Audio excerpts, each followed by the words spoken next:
Hello बच्चों, आइए देखते हैं एक प्रश्न। यदि k प्लस 2, 2k-5 और k प्लस 8 AP में है तो k का मान ज्ञात कीजिए। तो अब हम क्या करेंगे, दिए गए प्रश्नों को हल करेंगे। तो यहाँ पे लिखेंगे मुख्य अवधारणा। तो ये क्या होगा इस प्रश्न के लिए।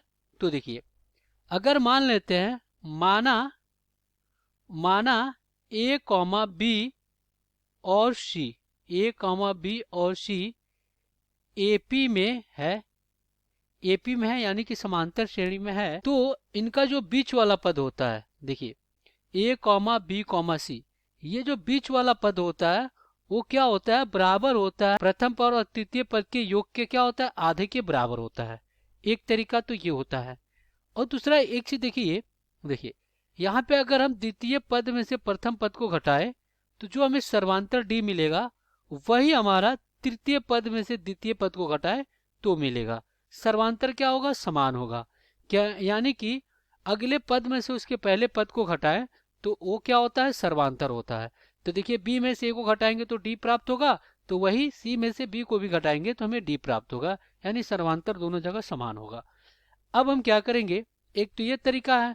तो देखिए एक तरीका ये ऐसे कर सकते हैं, सर्वांतर सर्वांतर डी बराबर क्या हो जाएगा, देखिए द्वितीय पद माइनस प्रथम पद बराबर होगा तृतीय पद माइनस द्वितीय पद।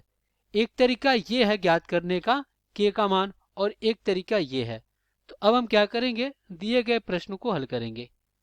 तो देखिए हमारे पास जो संख्याएं दी गई हैं, k प्लस 2, 2k-5 और क्या दिया गया है, k प्लस 8।